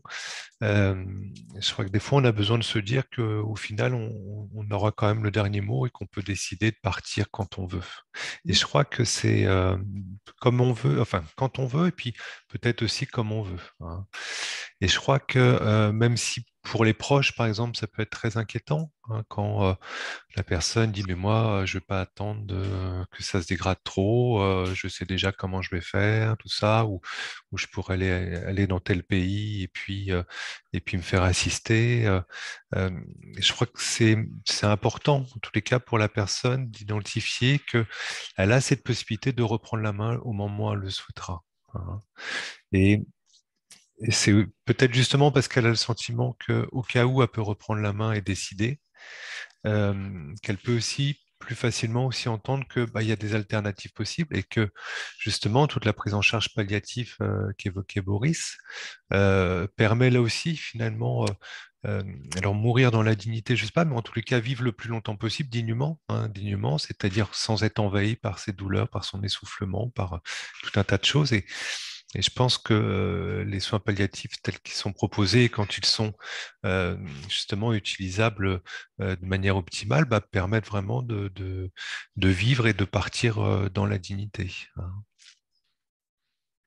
Mais voilà, je comprends qu'à certains moments, on puisse se dire, voilà, est-ce que Parce que quand si je veux, je c'est peux partir. Ouais. un patient qui est en telle souffrance, je l'ai vécu, donc je peux en parler. Euh, Si c'est une personne de la famille qui prend la décision à la place du patient en souffrance, qui décide à sa place justement pour l'aider à partir le plus vite possible comme il le souhaite, après, c'est vous qui culpabilisez, c'est vous qui avez le fardeau, c'est vous qui avez la responsabilité de la décision. Donc, comment vous pouvez accompagner dans ce genre de situation? Euh, on est souvent très très dur avec soi-même et on est souvent beaucoup plus dur avec soi-même qu'on le serait finalement avec n'importe qui d'autre.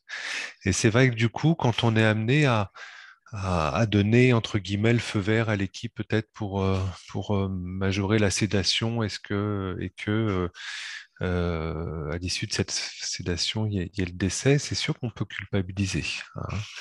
Maintenant, bah, dans l'accompagnement, de pouvoir justement exprimer cette culpabilité. Et puis nous, en tant que psy, bah, notre rôle, c'est peut-être aussi d'aider la personne peut-être à pas être plus dure avec elle-même qu'elle le serait avec quelqu'un d'autre, hein. Et donc avec le questionnement, des fois, on arrive justement à permettre à la personne de se dire que bah oui, finalement, elle se reproche beaucoup de choses et c'est normal qu'elle y pense et qu'en même temps bah, elle a fait ce qu'elle a pu dans des circonstances qui étaient de toute façon difficiles et qui lui imposaient aussi de prendre une décision, sachant qu'il n'y en avait pas de bonne, hein, cette décision elle est forcément culpabilisante.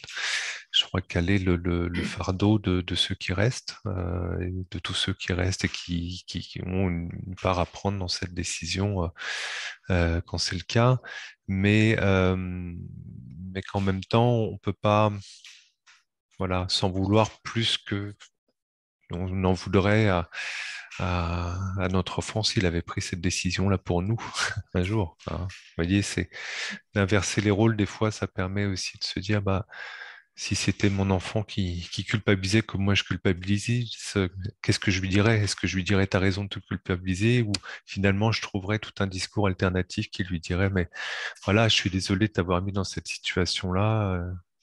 Et en même temps, je te remercie d'avoir pris cette décision, quoi. Euh, et ça permet de se réconcilier des fois un peu avec soi-même. Je veux bien Merci. intervenir aussi. Vas-y, Jacques. Euh, Quand nous avons mis en place cette réunion, évidemment, on savait que le sujet était tabou, délicat, etc. Et bah, si on est nombreux aujourd'hui à y participer, bah, c'est bien la preuve qu'effectivement le thème intéresse vraiment et que beaucoup se posent des questions et s'interrogent. Euh, pour ma part, malheureusement, j'avais obtenu certaines réponses sur le sujet pour avoir vécu tout récemment le décès d'un proche. Et à ce moment-là, j'ai compris à quel point il était difficile d'aborder le sujet des soins palliatifs et de la fin de vie. Euh, mais néanmoins, quand on a mis en place cette réunion, c'était parce que certains participants à une réunion précédente ont voulu choisir ce thème et parce qu'ils ont posé une question, ils se sont posé une question, hein, des adhérents de notre association, question concrète et un peu taboue. Et je vais la citer de mémoire, et je me fais le relais des personnes qui se sont posées cette question, parce que je ne voudrais pas qu'elle reste, qu'elle ne soit pas posée. Des gens nous ont dit, mais quand on a une EFPI, comment ça se passe à la fin? comme on s'étouffe, on souffre. En fait, comment on meurt de la FPI? Et je ne sais pas si vous allez y répondre, mais je ne voulais pas que cette question ne soit pas posée. Je vais vous faire part d'une expérience personnelle qui répond à ta question. Hein. Pardon? Je ne suis pas atteint de la maladie, mais par contre, j'étais aidant pour mon épouse qui était atteinte. Elle était diagnostiquée il y a un peu plus de 4 ans et elle est infirmière de métier. Donc, elle savait exactement comment mouraient les gens d'insuffisance respiratoire. Elle a travaillé dans les services de pneumologie et nous avait fait promettre que jamais on la laisserait mourir comme ça, quoi. Donc, on s'est réunis avec les enfants, on a abordé le sujet. Qu'est-ce qui se passe si tu n'as pas accès à la greffe? Le plan B, comme Belgique. Et on y a réfléchi sur le principe. Et donc, on a simplement arrêté le principe et on a travaillé avec les enfants. On a mon épouse, moi-même et mes 4 enfants. Et le sort a voulu que exacerbation après exacerbation est arrivée l'été 2021 où elle commençait vraiment à souffrir physiquement. Elle s'est dit, bon, si je n'ai pas ma greffe dans les semaines qui viennent, après la Toussaint, on enclenche le plan B. Alors, avant de faire ça, j'avais pris des contacts avec l'Association pour le droit de mourir dans la dignité, qui m'avait donné des contacts en France, en Belgique. Et j'ai pris contact avec donc des praticiens en Belgique également, où on a simplement mis en place la procédure. Et on a anticipé, on a discuté de tout ça avec les enfants, et à chaque fois qu'on avançait sur le projet, on en parlait avec les enfants pour que ce soit une décision collégiale. Il ne fallait pas qu'on lui laisse à elle, toute seule, le choix de faire ça. Il fallait qu'on le fasse ensemble. Et donc, elle a eu sa greffe, elle n'a pas survécu. Ça nous a évité la douleur de prendre la décision avec elle après. Mais pour répondre à ta question sur les conditions dans lesquelles on meurt, elle connaissait exactement les conditions dans lesquelles on allait mourir. Et l'expérience était très forte parce que les enfants se sont associés avec nous et étaient prêts à venir avec nous en Belgique, si le cas échéant. Donc c'était une expérience très forte et il a fallu de l'aide.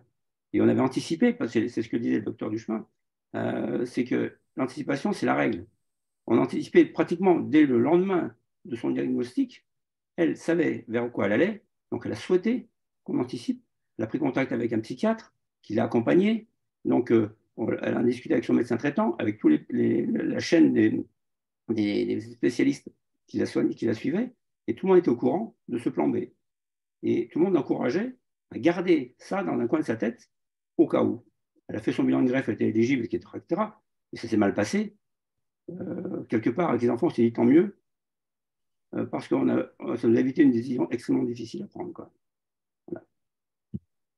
Monsieur Belard, vous aviez... Merci François. Oui. Attends, Oui, docteur Duchemin, peut-être quand même, avant Monsieur Belard, peut-être docteur Duchemin, si vous avez un élément de réponse à la question, quand même, malgré tout, voilà, c'est cette peur d'étouffer qu'on a tous, en fait. Plusieurs questions. Ouais. Alors, sur la peur d'étouffer, voilà, moi, il y a quelque chose qui me révolte et qui m'a motivé à développer ce protocole de soins palliatifs. Je pense qu'actuellement, on a les moyens de faire en sorte que, si on parle de l'agonie, c'est-à-dire qu'on parle vraiment de la fin de vie, des derniers moments, il va y avoir plusieurs situations possibles, bien sûr, mais si on parle de l'agonie, on a les moyens de ne plus laisser les gens étouffer. Dans d'autres maladies, dans des maladies tumorales très avancées, dans des infections aiguës chez des patients dont on sait qu'on ne peut pas aller plus loin, on a les moyens de, sur une aggravation très aiguë, sédater les patients rapidement, et c'est un devoir qu'on a de soulager les souffrances des patients, quel qu'en soit le coût. Quand des patients sont sur une aggravation sous la forme d'une exacerbation très brutale, avec des débits d'oxygène ou malgré des débits d'oxygène majeurs, on voit bien que la cinétique est mauvaise et que les patients ne toléreront pas. C'est notre devoir de les soulager avec des morphiniques, avec des hypnotiques. Et si le prix doit être la perte de la vigilance et de la conscience et l'aggravation, voilà, et l'aggravation et le décès. C'est notre devoir et du coup, à mon sens, sur des épisodes aigus, sur des aggravations, en hospitalier, moi j'ai l'habitude de l'hospitalier, je connais mal l'extra-hospitalier pour ça, mais en hospitalier, je trouve ça révoltant qu'on puisse se retrouver dans une situation parfois où les patients vont étouffer. Honnêtement, c'est pour ça que je pense qu'une discussion en amont, avoir parlé des soins palliatifs, savoir, c'est-à-dire que personne ne se pose la question quand le patient arrive, quand la famille arrive, quand le premier praticien le prend en charge, même aux urgences, quand on appelle le pneumologue, que cette discussion elle a été menée en amont, ça permet que personne ne retarde le traitement symptomatique et ne retarde juste la sédation. Donc ça, c'est un point, quand vous pouvez vous demander comment ça se passe, s'il y a une aggravation très aiguë, je pense que de nos jours, on a les moyens de faire en sorte que les patients ne ressentent pas cet étouffement. Voilà, on le fait très régulièrement dans d'autres maladies. Voilà, ce n'est pas du tout une question d'euthanasie, de choix de date, d'heure, la législation n'est pas celle-là en France, mais par contre, il y a une législation qui est très utile, c'est la loi du double effet, c'est-à-dire que si le prix à payer pour que le patient n'agonise pas ou ne souffre pas, c'est de le sédater, on le sédate. Ça, c'est entre parenthèses la partie presque la plus facile de la réponse. Et ça doit être fait partout. C'est-à-dire, il n'y a pas de discussion, on ne doit pas laisser les gens agoniser. La situation qui est plus difficile et pour laquelle moi, je n'ai pas de réponse, c'est qu'est-ce qu'on fait, comment on peut aider les patients dans une situation où il n'y a pas de risque vital immédiat, c'est-à-dire les patients ne vont pas s'aggraver et décéder dans les heures ou les jours qui viennent, mais le retentissement sur la vie est tel que le choix exprimé à plusieurs reprises par le patient est bien documenté, après tout le patient c'est le seul qui sait quand même comment il vit, est une volonté de mourir. Et ça, c'est le droit à la sédation profonde qui est dans la loi, mais qui est plus compliqué. Donc, moi, je n'ai jamais eu affaire en cancérologie, que je n'ai jamais eu affaire encore moins en fibrose. Voilà. Mais même en cancérologie, où on va dire la question de la fin de vie est beaucoup plus facile à aborder parce que plus dans l'esprit de tout le monde, en fait, le message, c'est peut-être que quand on fait du mieux qu'on peut et qu'on fait les soins palliatifs correctement anticipés, évoqués, tout ça, on a déjà moins de situations où les gens sont dans l'inconnu de ce qui va se passer. Quand vous avez rencontré l'équipe de soins palliatifs, que vous avez posé les questions, qu'on vous a dit si vous avez une aggravation brutale, on vous sédatera, c'est promis, on ne vous laissera pas étouffer. Quand on a dit, voilà, s'il y a une dégradation sur plusieurs jours, vous pourrez être pris en charge dans une équipe de soins palliatifs et que si à ce moment-là, votre anxiété est telle, votre souffrance est telle, qu'on mettra des médicaments jusqu'à temps que vous vous endormiez, que vous soyez à un niveau de vigilance, celui que vous avez envie d'avoir, déjà, on va dire que dans le cadre de l'application simple de la loi, on couvre un grand nombre de situations. Et vous voyez bien que pour commencer à évoquer ça dans la fibrose, on est à des années-lumière parce qu'on a déjà du mal à adresser nos patients en soins palliatifs. On a déjà du mal à discuter des traitements. Et c'est pour ça que je pense que c'est important qu'on en parle et c'est pour ça que c'est important que ça devienne la norme parce que après, il faudra qu'on parle des questions qui sont difficiles, qui sont celles que vous évoquez, qui sont les vraies questions qui intéressent les patients. Après, à la question de l'euthanasie, parce que c'est de ça dont on parle, là, il y a la législation et ça, moi, je n'ai pas de réponse. C'est des choses très compliquées. Je ne suis pas un expert du sujet de la fin de vie à ce titre-là. Moi, je suis un clinicien avant tout. Voilà. Mais de vous dire que déjà, savoir qu'en cas de souffrance intense ou d'aggravation très aiguë, on ne laissera pas les gens s'étouffer. Et donc de savoir où il faudrait consulter, d'avoir peut-être anticipé le transfert en soins palliatifs ou d'être dans un centre ou d'avoir les directives anticipées qui font que dès que vous allez arriver dans le centre, on n'attendra pas l'avis du réanimateur et d'essayer de joindre le pneumologue qui n'est pas là la nuit et qu'on aura le lendemain matin. Non, du coup, c'est à ça que ça sert. L'anticipation, ça sert à pouvoir réagir à une dégradation brutale. Et après, si la dégradation elle est plus subaiguë, je pense que lorsque les choses sont bien clarifiées, que ce soit dans les services de spécialité, mais aussi dans les services de soins palliatifs. Il est fréquent qu'on mette, là on cède beaucoup de médicaments, mais de mettre des médicaments jusqu'à un niveau où c'est tolérable, où la gêne respiratoire et l'anxiété sont tolérables. Et si on a un état de vigilance qui permet un échange fluctuant, tant mieux, c'est des moments qui sont parfois précieux. Et si on n'y arrive pas, tant pis, les patients sont sédatés, c'est leur droit et c'est notre devoir, en fait. Vraiment, moi, Et après, voilà, et vraiment à la question du choix, vraiment du moment sur une maladie plus stable, mais malheureusement avec un pronostic incurable. Là, euh, je pense que déjà, une fois qu'on aura bien exploité ce dont je viens de vous parler, il restera des situations complexes pour lesquelles la discussion de l'euthanasie et de la mort décidée par les patients devra être évoquée, mais on aura déjà amélioré les conditions de fin de vie, d'à mon avis, d'une grande majorité des patients. Enfin, c'est une opinion qui est très personnelle, mais moi, c'est quelque chose que j'ai déjà vu et qui m'avait... enfin, voilà, c'est pas acceptable. Et vraiment, maintenant, il y a des moyens de le faire. Je veux dire, dans d'autres pathologies où on meurt de la respiration, on ne le fait pas. Et j'espère que maintenant, dans les centres experts de la fibrose, je ne prétends pas connaître les autres centres français, la manière dont ils travaillent, mais enfin, voilà, franchement, on a des moyens de le faire et ça serait indigne de ne pas le faire correctement.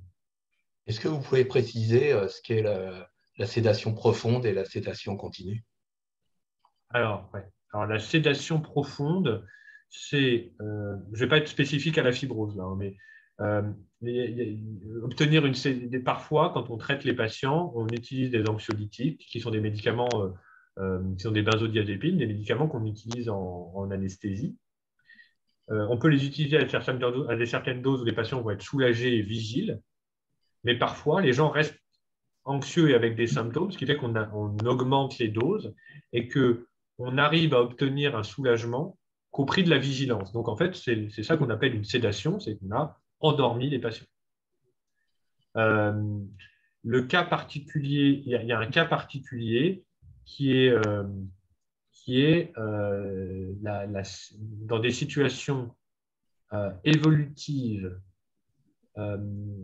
après en avoir discuté avec le patient, où on n'a pas d'autre moyen de soulager les souffrances du patient, on peut décider de débuter une sédation profonde, par exemple des douleurs qu'on n'arrive absolument pas à contrôler, un patient qui nous dit je ne supporte pas cette vie. On peut sédater dans le cadre de la loi, on peut sédater le patient, c'est-à-dire qu'il est endormi dans un état d'anesthésie. Et l'état de la législation actuelle fait qu'on sédate le patient et que les patients vont s'aggraver des complications de la sédation, c'est-à-dire faire une complication du coma quelque part. Donc, c'est des choses, même dans d'autres pathologies, qu'on fait en dehors des centres de soins palliatifs assez rarement, parce qu'en fait, tout le monde ne sait pas bien faire, les équipes ne sont pas habituées, et c'est là un intérêt supplémentaire des soins palliatifs, si vous me permettez. C'est qu'en fait, quand vous êtes dans une salle d'hospitalisation, où il y a une partie de patients à qui on fait des diagnostics, une partie de patients à qui on est en train de faire des traitements actifs d'une pneumonie, d'une tuberculose, d'une tumeur qu'on va opérer ou je ne sais, et une partie où on est dans une prise en charge plus palliative, avec des discussions autour de la sédation profonde. C'est des discussions complexes auxquelles il faut prendre du temps, qui doivent être multidisciplinaires, auxquelles l'équipe, les familles, les patients doivent être impliqués. Et vous voyez bien que si on fait 15 choses, 15 intensités de soins différentes au sein de la même équipe, au même moment, c'est complexe. Et je pense que ces discussions de sédation profonde, c'est vraiment les équipes dédiées, c'est vraiment dans des unités de soins palliatifs. On peut avoir cette discussion. Moi, mes patients que j'adresse en unité de soins palliatifs, il y en a la moitié qui ressortent de soins palliatifs pour retourner chez eux. Ce n'est pas un endroit où on meurt, forcément. Ce n'est pas un endroit dédié uniquement à l'aggravation terminale des patients. C'est aussi un endroit d'équilibre des symptômes, mais c'est aussi un endroit où on peut parler de gérer les symptômes, essayer de les mettre au mieux, essayer d'équilibrer la famille, le domicile. essayer d'aider les aidants avec peut-être des périodes de répit, et à l'occasion de ces hospitalisations-là, c'est ces questions qu'on doit évoquer. Et clairement, une sédation profonde dans un service d'hospitalisation de 18 lits, avec un lit où on fait de la sédation et 17 lits où les gens courent dans tous les sens avec des diagnostics et le réanimateur qui passe, à mon avis, c'est difficile. Il y a peut-être des gens qui y arrivent. Moi, ce n'est pas ce vers quoi je souhaiterais tendre. Moi, je souhaite tendre vers une prise en charge avec une équipe de soins palliatifs. Et si ces questions se posent, que ces discussions et la mise en place de ces soins, parce que c'est des soins, se fassent dans un endroit dédié, apaisé, avec une équipe qui est en phase avec ça. Et ça, l'avantage maintenant des unités de soins palliatifs, c'est que du sol au plafond, toute l'équipe est en phase avec la prise en charge palliative. Les docteurs, les aides-soignants, les infirmiers, les psychologues, tout le monde est dans la même dynamique de toute façon, c'est le patient qui a raison et c'est le confort du patient qui est la priorité.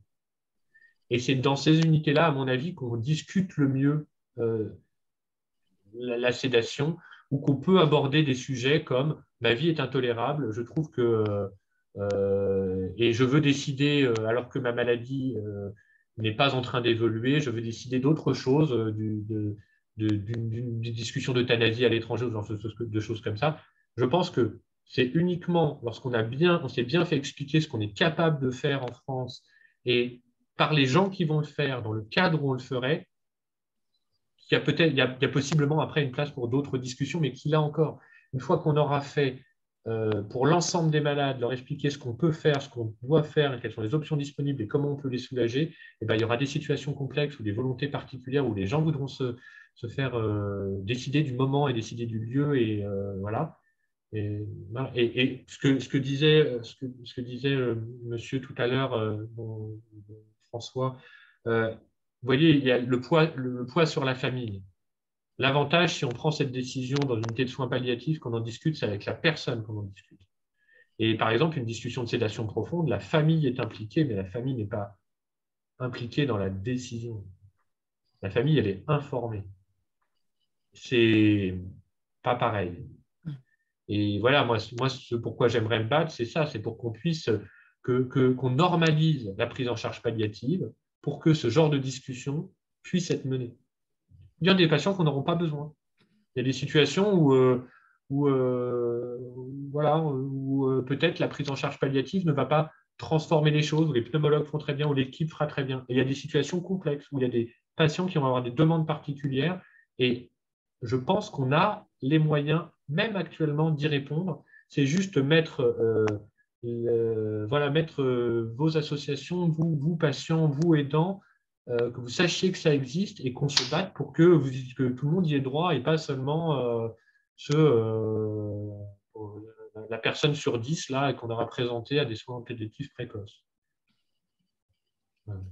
Docteur Duchman, est-ce que vous avez encore la possibilité, parce que vous êtes là, on est largement en dépassement et il y a 2 personnes qui voudraient vous poser une question. Est-ce qu'on peut encore ou... Oui. Alors, Monsieur Bella, moi je vais partir dans l'ordre, après ce sera toi, Dominique. Allez-y, Monsieur Bella, vous aviez une question à poser tout à l'heure. Oui, merci Madame, bonjour à tous. Ma question concerne les directives anticipées, justement. J'ai noté que le Conseil constitutionnel, dans un arrêt très récent, novembre dernier, avait estimé que les médecins pouvaient toujours déroger aux directives anticipées d'un patient. Je cite l'arrêt, elles, c'est-à-dire les directives anticipées, sont rédigées à un moment où la personne ne se trouve pas encore confrontée à la situation particulière de la fin de vie. Et je me posais la question de savoir si cette décision récente du Conseil constitutionnel était susceptible de modifier les pratiques médicales que vient d'évoquer le professeur à l'instant. Et question subsidiaire, pour éviter tout retour en arrière, est-ce qu'il ne serait pas opportun que pour les cas relativement graves de maladies fibrosantes, en l'occurrence, il y ait organisé dans les hôpitaux une consultation spécifique directive anticipée entre le pneumologue et le patient. Parce qu'il ne s'agirait pas d'arriver en fin de vie avec des directives anticipées qui se trouveraient, si j'ose dire, retoquées par le corps médical. Et j'ai noté, pour terminer, que le Conseil constitutionnel estimait que les médecins pouvaient toujours passer outre à des directives anticipées, mais de façon collégiale. Et, in fine, le Conseil constitutionnel dit la personne de confiance a toujours la possibilité d'aller en justice pour obtenir l'exécution des directives anticipées, ce qui serait absolument invraisemblable, puisqu'on ajouterait à l'angoisse de la personne de confiance l'obligation d'avoir à aller en justice. Est-ce que donc cette décision récente du Conseil constitutionnel est susceptible de modifier les pratiques médicales? Voilà ma question. Je peux vous donner mon avis. Hein, j'ai beaucoup de respect pour ceux qui doivent graver dans la loi des choses aussi complexes. Je pense qu'il y a un certain nombre de situations médicales que je peux imaginer où on doit avoir peut-être un peu de recul avec ce qui vient d'être écrit. Des situations, par exemple, de sujets jeunes avec des tentatives de suicide, ce genre de choses, et des choses qui seraient écrites. Et je pense que l'esprit de la loi est plutôt d'éviter d'être obligé de prendre en compte un écrit de manière systématique s'il prend la forme d'une directive anticipée, mais en dehors d'un contexte pathologique menant à un décès, on va dire, à court terme. Si vous avez un patient avec un diabète non grave qui vous dit qu'il va mourir, c'est peut-être un défaut de compréhension de la maladie ou je ne sais. Je pense que c'est plutôt, ce texte est peut-être né d'un cas, honnêtement, dans la situation des maladies sévères, symptomatiques et incurables, je serais surpris. L'ambiance est plutôt à essayer d'améliorer justement la participation des patients dans leur prise en charge. Je serais très surpris que des praticiens aillent contre des directives anticipées de quelqu'un qui est suivi pour une maladie chronique notoirement sévère, d'autant plus que les patients sont souvent pris en charge dans des équipes où on va dire que l'histoire est claire, c'est des équipes très expertes. Non, franchement, je ne pense pas que dans le cadre de la fibrose, ce texte change quelque chose. C'est mon avis, mais j'en parlerai avec mes collègues, mais je ne pense pas que ça va changer. Déjà, je pense que le vrai problème, ce n'est pas tellement qu'on ne respecte pas les directives anticipées. Le problème, c'est qu'on en parle peu et que peu de patients en ont. Et que ceux qui en ont sont des patients particulièrement avertis, dont en fait, on connaît déjà, ils en ont déjà parlé avec leur médecin. Et donc, ça évite juste que des gens qui sont extérieurs à leur cercle de soins habituel prennent des décisions qui seraient inadaptées en termes d'intensité de soins. Ça permet de l'avoir à proximité sur soi, et voilà. Mais je ne pense pas. Merci. On prend une dernière question, et vraiment la toute dernière, parce que le temps passe très vite. Dominique, ton micro, active ton micro. Il y avait Yves après, Françoise aussi. Oui, Il voulait poser une question. Oh, oui, je n'ai pas vu Yves. Excuse-moi, Yves. Voilà, non. Ce sont les deux dernières, hein, parce qu'il est 40. Je vais venir rapidement un petit peu sur le sujet qu'on évoqué. Et être pas complètement dans cette phase de fin de vie, même si c'est évidemment préoccupant, et que la seule manière aujourd'hui qu'on a à se projeter, c'est effectivement d'aller jusqu'à cette fin de vie. Mais il y a encore peut-être des étapes. Et je voudrais évoquer ce que vous avez dit, docteur, tout à l'heure, sur la question en fait, des soins de support.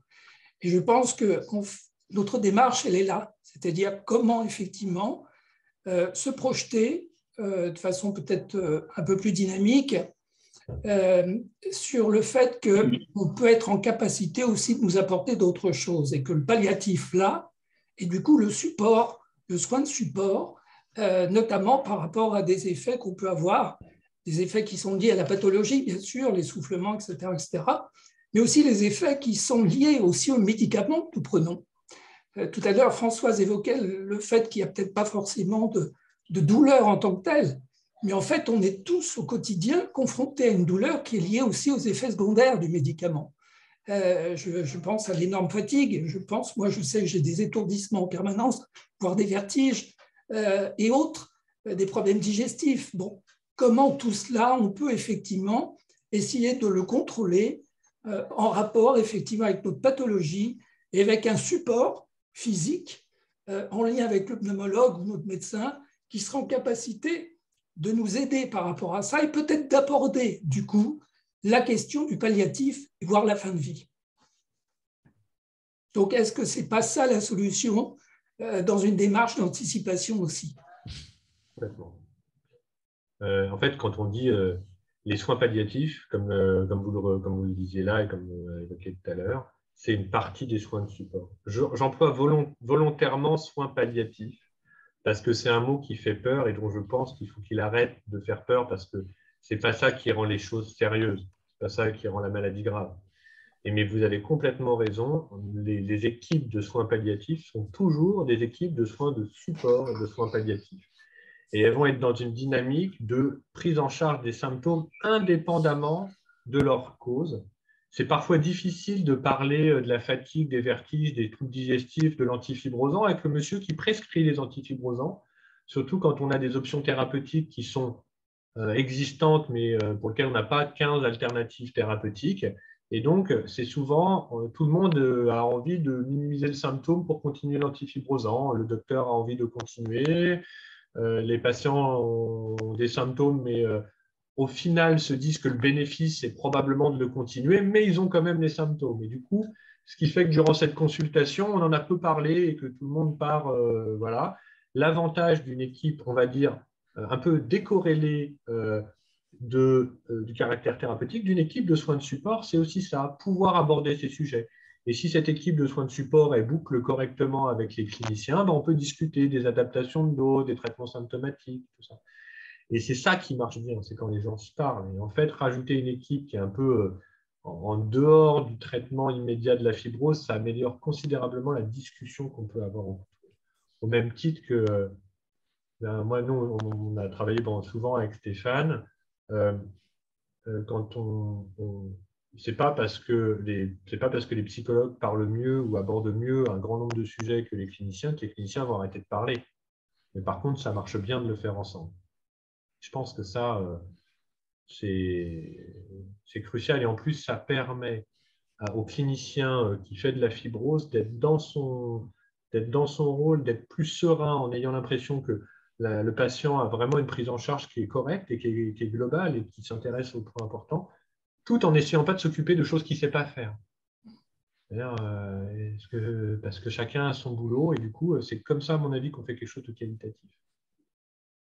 Oui. Je ne sais pas, Stéphane, les soins palliatifs et tout ça, c'est un peu comme quand on, à une échelle un peu différente, maintenant, ça ne choque plus quand on propose assez rapidement aux patients de voir le psychologue du service. Même pas longtemps en arrière, mais 15 ans en arrière, on disait, quand on demandait d'aller voir le psychologue, on avait un certain nombre de patients qui nous disaient mais je suis pas fou, je suis pas malade, enfin j'ai pas de problème. En fait, c'est pas ça la question en fait. C'est un, savoir que ça existe, deux, en parler et l'évaluer correctement et parfois on se rend compte que ça fait du bien, et trois, avoir connaissance du soignant pour que si un jour c'est difficile, on sache avoir compris qu'on peut être aidé. Et les soins de support, les soins palliatifs, c'est pareil. Et puis en vrai, on est très malin avec nos traitements antifibrosants, mais la finalité, c'est quand même que les gens aillent bien. Enfin, si on ne s'intéresse pas aux moyens qui gâchent la vie de nos patients, on passe vraiment à côté de quelque chose. Merci. Donc Yves, si tu veux poser la question, tu réactives ton micro. Oui, merci. Je voudrais tout d'abord m'adresser à François et lui dire que son témoignage tout empreint d'humanité m'amène à lui dire que à son initiative, on peut poursuivre en disant que d'autres pourront rester invictus, capitaines de leur navire. En tout cas, c'est ce que je souhaite pouvoir démontré. Je suis maintenant à une période de la maladie qui a évolué, mais je n'entends pas du tout ennuyer les praticiens et encore plus les assistants quand on en sera à un niveau encore plus lointain. Pour l'instant, je souhaite simplement, pour satisfaire à l'ordre du jour, dire aux praticiens qui ont évoqué la fonction initiale, ils sont là pour faire valoir la qualité de la vie et pour le respect des patients. En ce qui concerne la qualité de la vie, ils ont fait état des équipes. Je suis très heureux de constater qu'on fait toujours l'éloge du travail en équipe. Et au sein d'une association, c'est ce que nous tentons de faire. Il y a des médecins, des infirmières, il y a tout un tas de personnes qui assistent les malades. Je voudrais très humblement que l'on puisse y adjoindre ceux qui satisfont à une autre nécessité, c'est celle de faire valoir la quiétude intellectuelle. J'ai au sein de l'association un rôle de petit barde, je crois, en essayant d'apporter par le biais des arts créatifs matière à compléter ce qui est du domaine du médical.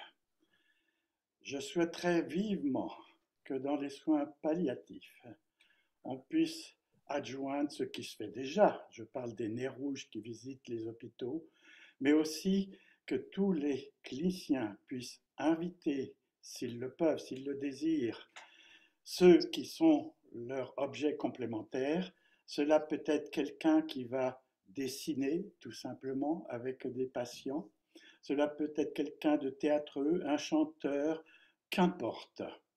Pour ma part, j'ai deux exemples à faire valoir. Celui d'un clinicien qui évoquait qu'il avait assisté jusqu'au bout une jeune fille qui avait demandé pour partir de ce monde que lui soit jouée une romance de Mendelssohn. C'était extraordinaire.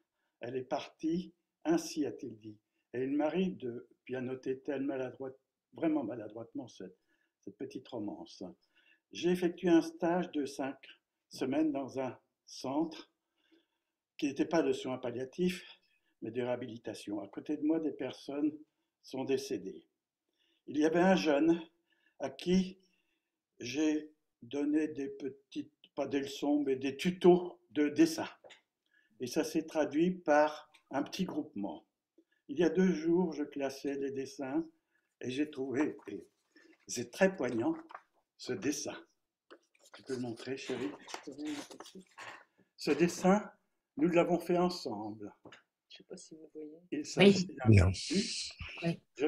Je lui ai demandé, je trompe un peu maintenant. Pardon. Et il est parti.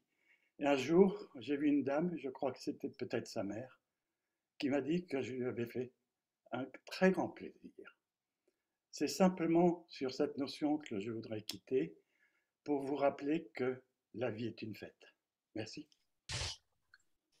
Merci Yves pour ton témoignage assez troublant, on va dire.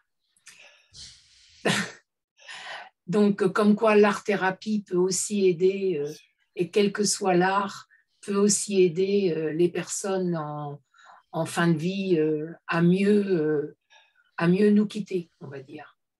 Merci. Eh bien, je pense que nous sommes arrivés, docteur Dushman, monsieur Vagnarelli, à la fin de vos interventions. Donc, je tenais à vous remercier au nom de tous les membres et de tous les participants aujourd'hui de notre communauté de patients pour votre bienveillance, la qualité de votre écoute, la très grande qualité de vos réponses. J'espère que beaucoup de personnes pourront avoir les réponses aux questions qu'ils se posent, puisque ce sera aussi, cette vidéo sera mise sur Internet et pourra répondre à beaucoup de questions que certains patients atteints de FPI, voire même d'autres maladies, ce que sont les soins palliatifs qui ne sont pas forcément la fin de vie en soi. Donc, de mieux prendre le terme palliatif dans le bon sens. En tout cas, merci à vous du temps que vous nous avez accordé. Et j'espère que cette conférence vous aura aussi apporté des réponses aux questions que vous posez par les patients qui étaient ici présents aujourd'hui. Merci à vous et à très bientôt. Merci beaucoup de votre accueil pour ces témoignages effectivement très forts, très riches, très émouvants à certains moments aussi. Et je pense qu'on a vraiment tout à gagner à échanger tant que possible autour de moments comme ça, un peu authentiques, un peu en dehors des consultations qui sont forcément aussi dans un autre contexte. Mais voilà, moi merci beaucoup pour votre invitation à cette rencontre. Merci à vous.